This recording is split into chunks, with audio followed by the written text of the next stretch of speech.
ಈ ರೀತಿ ಮೊಳಕೆ ಹುಳ್ಳಿ ಕಾಳನ್ನ ಬಳಸ್ಕೊಂಡು ಸಾಂಬಾರ್ ಮಾಡಿ ನೋಡಿ, ಮತ್ತೆ ಮತ್ತೆ ಮಾಡಬೇಕು ಅನ್ಸುತ್ತೆ, ಅಷ್ಟು ಚೆನ್ನಾಗಿರುತ್ತೆ.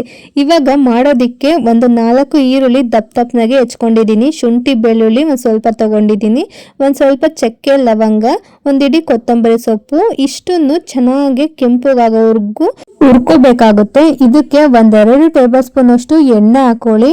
ಎಣ್ಣೆ ಹಾಕೊಂಡು ಚೆನ್ನಾಗಿ ಬಾಡಿಸ್ಕೊಳ್ಳಿ.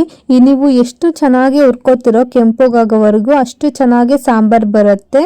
ನೋಡಿ, ಈರುಳ್ಳಿ ಎಲ್ಲ ಮಗ್ಗಿದ್ದಾದ್ಮೇಲೆ ಗ್ಯಾಸ್ನ ಆಫ್ ಮಾಡ್ಕೋಬೇಕಾಗುತ್ತೆ. ಆಫ್ ಮಾಡ್ಕೊಂಡು ಒಂದು 3 ಟೇಬಲ್ ಸ್ಪೂನ್ ಅಷ್ಟು ಖಾರದ ಪುಡಿ ಹಾಕೋತಾ ಇದ್ದೀನಿ, 3 ಟೇಬಲ್ ಸ್ಪೂನ್ ಅಷ್ಟು ಧನಿಯಾ ಪುಡಿ ಹಾಕೋತಾ ಇದ್ದೀನಿ.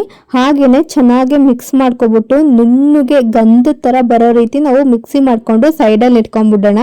ಇವಾಗ ಗ್ಯಾಸ್ ಮೇಲೆ ಒಂದು ಕುಕ್ಕರ್ನ ಇಟ್ಕೊಂಡಿದ್ದೀನಿ. ಕುಕ್ಕರ್ಗೆ ಒಂದು 3 ಟೇಬಲ್ ಸ್ಪೂನ್ ಆಗೋಷ್ಟು ಎಣ್ಣೆ ಹಾಕೊಂಡಿದ್ದೀನಿ.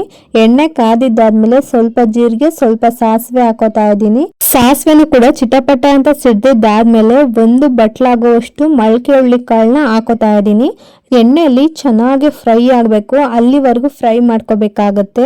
ಹಾಗೇನೆ ಒಂದು ಬದನೆಕಾಯಿನ ಹಚ್ಬಿಟ್ಟು ಹಾಕೋತಾ ಇದ್ದೀನಿ. ಇದು ಬೇಕಾದ್ರೆ ಆಪ್ಷನಲ್, ನೀವು ಬೇಕಾದ್ರೆ ಹಾಕೋಬಹುದು, ಬೇಡ ಅಂದ್ರೆ ಬಿಡ್ಬೋದು. ಇದ್ರ ಜೊತೆ ಪೊಟೆಟೊ ಕೂಡ ನೀವು ಯೂಸ್ ಮಾಡ್ಕೋಬಹುದು. ಇವಾಗ ಮುಚ್ಬಿಟ್ಟು ಬಿಟ್ಬಿಡೋಣ. 2 ನಿಮಿಷ ಆದ್ಮೇಲೆ ತೆಗ್ದು ನೋಡಿದ್ರೆ ನೋಡಿ ಈ ರೀತಿ ಆಗಿರುತ್ತೆ, ಚೆನ್ನಾಗಿ ಎಣ್ಣೆಲಿ ಡ್ರೈ ಆಗಿರುತ್ತೆ. ಅವಾಗ ತುಂಬಾ ರುಚಿಯಾಗಿರುತ್ತೆ ಕಾಳು ತಿನ್ನೋದಿಕ್ಕೂ.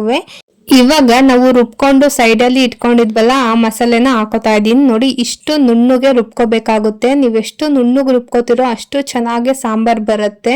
ನೋಡಿ, ಇವಾಗ ಹಾಕೊಂಡಿದ್ದೀನಿ. ಚೆನ್ನಾಗಿ ಒಂದ್ಸಲ ಮಿಕ್ಸ್ ಮಾಡ್ಕೊಂಬಿಟ್ಟು ಮಸಾಲೆನ ಕುದಿಯೋದಿಕ್ಕೆ ಬಿಡ್ಬೇಕಾಗುತ್ತೆ. ನಾವು 1-5 ನಿಮಿಷ ಪ್ಲೇಟ್ ಮುಚ್ಚಿ ಬಿಟ್ಬಿಟ್ರೆ ಸೈಡಲ್ಲೆಲ್ಲ ಚೆನ್ನಾಗಿ ಬೆಂದ್ಕೊಂಡು ಎಣ್ಣೆ ಬಿಟ್ಕೊಂಡಿರುತ್ತೆ, ಅವಾಗ ಚೆನ್ನಾಗಿ ಬೆಂದ್ಕೊಳ್ಳುತ್ತೆ. ಇದೇ ಗ್ಯಾಪ್ ಅಲ್ಲಿ ಕಾಯಿ ಟೊಮೊಟೊ, ಒಂದು ಅರ್ಧ ಹೋಳು ಕಾಯಿ, ಒಂದು ಅರ್ಧ ಹೋಳು ಟೊಮೊಟೊನ ನುಣ್ಣಗೆ ಪೇಸ್ಟ್ ಮಾಡ್ಕೊಳ್ಳಿ. ನಾವು ಮಿಕ್ಸಿ ಜಾರಲ್ಲಿ ರುಬ್ಕೊಂಡಿದ್ವಲ್ಲ ಮಸಾಲೆ, ಅದೇ ಜಾರ್ಗೆ ಹಾಕಿ ರುಬ್ಕೊಳ್ಳಿ. ಇವಾಗ ಹಾಕೋಬೇಕಾಗುತ್ತೆ ಇದನ್ನ. ಸಾಂಬಾರು ತುಂಬಾ ಈಸಿ, ಜಾಸ್ತಿ ಪ್ರೋಸೆಸ್ಸು ರುಬ್ಬೋದೈತೆ ಅನ್ನೋದೇ ಇಲ್ಲ.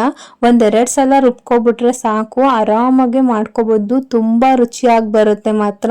ಇವಾಗ್ಲೇನೆ ನಿಮ್ಗೆ ಎಷ್ಟು ನೀರ್ ಬೇಕೋ, ಯಾವ ಕನ್ಸಿಸ್ಟೆನ್ಸಿ ಬೇಕೋ ಅಷ್ಟು ನೀರನ್ನ ಆಡ್ ಮಾಡ್ಕೊಳ್ಳಿ. ಗಟ್ಟಿಗೆ ಬೇಕಾದವರು ಗಟ್ಟಿಗೆ ಮಾಡ್ಕೊಳ್ಳಿ, ತೆಳ್ಳಗ್ ಬೇಕಾದ್ರೆ ತೆಳ್ಳಗ್ ಮಾಡ್ಕೊಳ್ಳಿ. ನಾನು ಸ್ವಲ್ಪ ತೆಳ್ಳಗ್ ಮಾಡ್ಕೊತಾ ಇದ್ದೀನಿ. ಅನ್ನಕ್ಕೆ ಮುದ್ದೆಗೆ ಒಂದೋ ತರ ನಾನು ಮಾಡ್ಕೊತಾ ಇರೋದು. ಸ್ವಲ್ಪ ಗಟ್ಟಿ ಮಾಡ್ಕೊಂಡ್ರು ತುಂಬಾ ಚೆನ್ನಾಗೇ ಬರುತ್ತೆ, ತೆಳ್ಳ ಮಾಡ್ಕೊಂಡ್ರು ಇನ್ನೂ ಚೆನ್ನಾಗಿ ಬರುತ್ತೆ. ಅದು ನಿಮಗೆ ಯಾವ ರೀತಿ ತಿನ್ನೋಕೆ ಆಗುತ್ತೋ ಆ ರೀತಿ ಮಾಡ್ಕೊಳ್ಳಿ. ಇವಾಗ ರುಚಿಗೆ ತಕ್ಕಷ್ಟು ಉಪ್ಪು ಹಾಕೋಬಿಟ್ಟು 1-2 ವಿಜಲ್ ಕೂಗೋದಿಕ್ಕೆ ಕುಕ್ಕರ್ ಮುಚ್ಚಿಬಿಟ್ಟು ಇಟ್ಬಿಡೋಣ. 1-2 ವಿಜಲ್ ಕೂಗಿಸಾದ್ಮೇಲೆ ತುಂಬಾ ಚೆನ್ನಾಗಿ ಎಲ್ಲ ಬೆಂದ್ಕೊಂಡಿರುತ್ತೆ, ಸಾಂಬಾರ್ ರೆಡಿನೇ ಆಗೋಗುತ್ತೆ. ನೋಡಿ, ಇವಾಗ 2 ವಿಜಲ್ ಕೂಗಿದೆ, ತೆಗೆದು ನೋಡ್ತೀನಿ ಎಷ್ಟು ಚೆನ್ನಾಗಾಗಿದೆ. ನೋಡಿ, ಎಷ್ಟು ಚೆನ್ನಾಗಿ ಜಿಡ್ಡೆಲ್ಲ ಬಿಟ್ಕೊಂಡು ಮೊಳಕೆ ಕಟ್ಟೋ ಸಾಂಬಾರ್ ರೆಡಿನೇ ಆಗೋಯ್ತು. ನೀವು ಕೂಡ ನಿಮ್ಮ ಮನೇಲಿ ಟ್ರೈ ಮಾಡಿ ನೋಡಿ.